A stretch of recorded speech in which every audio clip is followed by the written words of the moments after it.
쇠의 발전이 인류 역사의 발전이지요. 금광에서 쇠를 캐내어 재련하고 사용한 정도가 역사의 진보입니다. 반갑습니다. 셋단자 555강입니다. 오늘은 소금자와 관련된 5개 한자를 셋단자로 해석해 보겠습니다. 먼저 중심자로 사용될 소금자입니다. 소금자는 쇠를 의미합니다. 금속이지요. 이 소금자는 쇠를 재련하는 불가마를 형성한 글자입니다. 글자 상부는 연동을 표현하고 있는 것이고 하부는 불가마 모양을 형성하고 있는 것이죠. 쇠를 달고는 불가마 모양을 형성한 글자가 소금자입니다. 사용 단어를 보면 금과 옥조가 있죠. 금과 옥조는 금이나 옥 같은 법률이란 뜻으로서 소중히 여기고 지켜야 할 규칙이나 교훈을 말하고 있습니다. 또 금화나 금속이라 할 때도 소금자가 사용되고 있습니다. 중심자인 소금자에 또 하나의 부수가 추가될 때마다 또 다른 한자를 만날 수 있습니다. 이것이 바로 셋단자입니다. 소금자가 포함된 첫 번째 관련자는 바늘침자입니다. 바늘침자는 바늘을 의미하지요.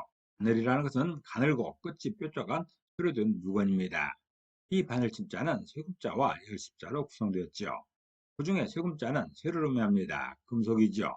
열십자는 숫자 열을 의미하는데 이 열십자가 붓으로 사용되게 되면 완전하다고 해석합니다.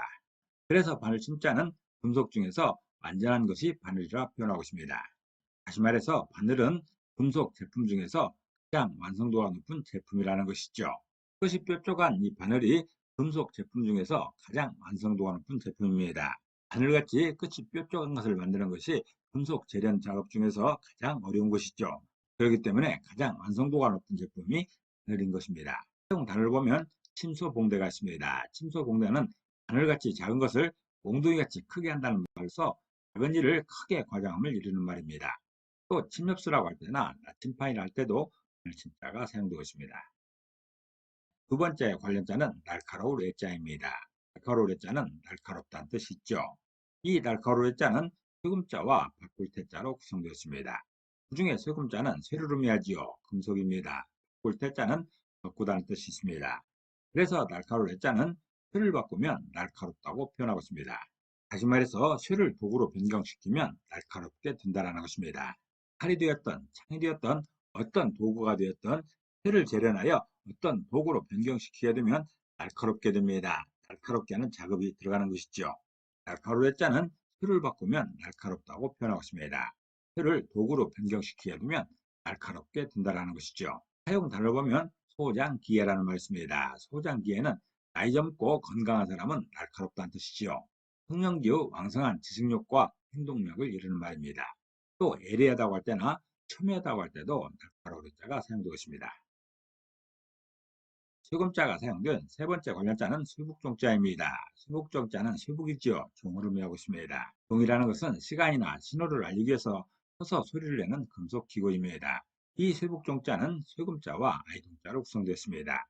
그 중에 쇠금자는 쇠를 의미하지요. 금속입니다. 아이동자는 아이를 말하고 있습니다.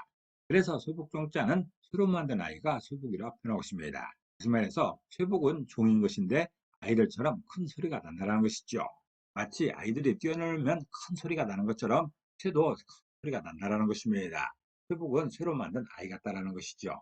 공을 치게 되면 그 크기와 상관없이 멀리까지 들리게 됩니다. 이 작은 종에서 큰 소리가 나는 것이죠. 마치 아이들 같습니다. 아이들도 작은 아이지만 소리가 크게 들립니다. 큰 소리를 낼 수 있는 것이죠. 종을 아이로 표현하고 있습니다. 종소리를 아이들 소리로 비유하고 있습니다. 사용 단어로서는 반후지종이 있습니다. 반후지종은 식사가 끝난 후에 울리는 종이라는 뜻으로서 때가 이미 지났음을 이루는 말입니다. 또 경종이라고 할 때나 종각이라고 할 때도 수복종자가 사용되고 있습니다. 네 번째 관련자는 주석석자입니다. 주석석자는 주석이지요. 주석이라는 것은 전성이나 연성이 뛰어난 은백색 금속으로서 가공이 용이한 그런 특징이 있습니다. 이 주석석자는 수금자와 바꾸리자로 구성되었습니다. 그 중에 수금자는 쇠를 의미하죠. 금속입니다. 바꾸리자는 바꾸다는 뜻이 있습니다. 그래서 주석석자는 쇠를 바꿀 수 있는 게 주석이라 표현하고 있습니다. 그 말해서 금속 중에서도 주석은 안정성과 가공성이 좋다라는 것이죠. 모든 금속 중에서 주석이 가장 가공하기 좋다라는 것이죠. 변경시키기 좋다라는 것입니다. 주석의 색깔은 은백색이어서 마치 은과 비슷합니다. 이 주석은 전연성이 좋기 때문에 다른 제품으로 바꾸기 용이합니다. 가공하기 편리한 것이죠. 주석 석자는 쇠를 바꿀 수 있는 게 주석이라 표현하고 있습니다. 금속 중에서도 주석은 안정성과 가공성이 좋다라는 그런 특징을 반영하고 있습니다. 사용 단어로서는 궤석이라는 말이 있습니다. 궤석이라는 말은 석장을 걸어놓고 쉰다라는 뜻으로서 별의 거주함을 이루는 말입니다. 그리고 주석이나 함석이라 할 때도 주석 석자가 사용되고 있습니다. 소금자가 사용된 다섯 번째 관련자는 총총자입니다. 총총자는 총을 의미하지요. 총이라는 것은 화약의 힘으로 그 속에 든 탄환을 나가게 하는 무기입니다. 이 총총자는 소금자와 채울충자로 구성되었습니다. 그중에 소금자는 쇠를 의미합니다. 금속이죠. 채울충자는 채우다는 뜻이 있습니다. 그래서 총총자는 쇠를 채운 게 총이라 표현하고 있습니다. 이 말에서 도구 내부에 쇠를 채워 만든 무기가 총이라는 것이죠. 도구 내부에 쇠로 만든 탄환을 넣은 무기가 총이라는 그런 설명입니다. 총총자에서 소금자는 이 탄환을 말하고 있습니다. 이 탄환을 도구 내부에 넣어서 발사하는 그런 원리를 가진 게 총입니다. 총총자는 쇠를 채운다고 설명하고 있습니다. 그 쇠라는 것은 탄환을 말하고 있습니다. 도구 내부에 쇠로 만든 탄환을 넣은 무기가 총이라는 그런 설명입니다. 사용 단어로서는 맹관충창이라는 말이 있습니다. 맹관충창은 총알이나 파편이 관통하지 못하고 몸 안에 남아있는 상태를 말하고 있습니다. 또 권총이나 총성이라 할 때도 사용되고 있습니다. 오늘은 셋단자 555강으로서 소금자를 중심으로 하는 다섯 개 한자를 셋단자로 해석해 봤습니다. 오늘 배운 것을 다시 한번 요약하겠습니다.